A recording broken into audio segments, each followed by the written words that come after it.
नबी सल्लल्लाहु अलैहि वसल्लम फरमाओ जन्नत के चैन क़िस्मन जे माण्हुनि जे ॾिसण जो शौक़ आहे। या हदीस तव्हांखे इन लाइ ॿुधायां थो त मथो रमज़ान शरीफ़ अचे थो।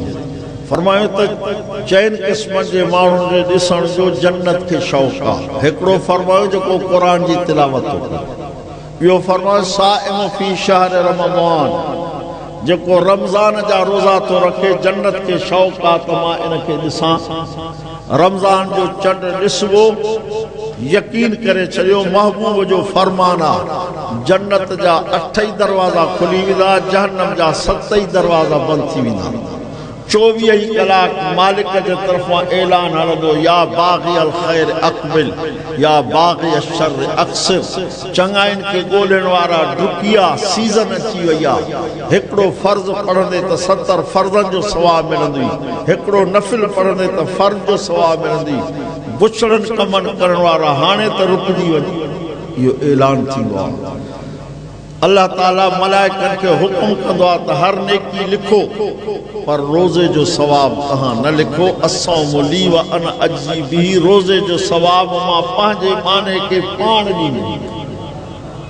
हिकिड़ी रिवायत में ईअं बि अचे थो त अर्श मुअल्ला जे हेठां दस्तरखानो लॻंदो, अल्लाह ताला ऐलान फरमाईंदो, या अय्युहा साइमून हलुमू, रोज़ेदारो अचो, अल्लाह तव्हांजी महिमानी कई आहे।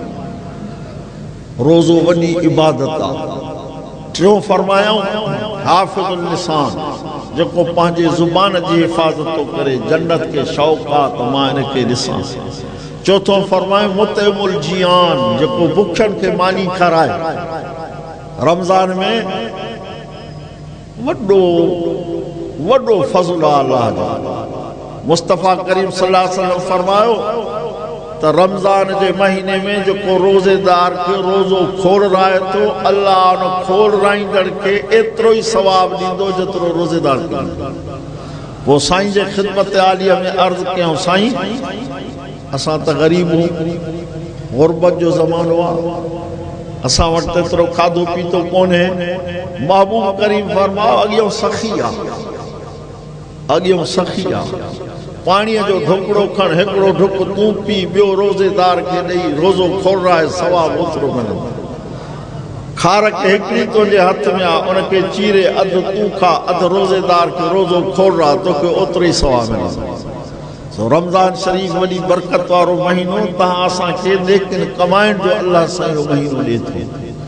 सो फरमायो त चइनि क़िस्मनि जे माण्हुनि खे जन्नत शौक़ थी रखे त मां इनखे ॾिसां।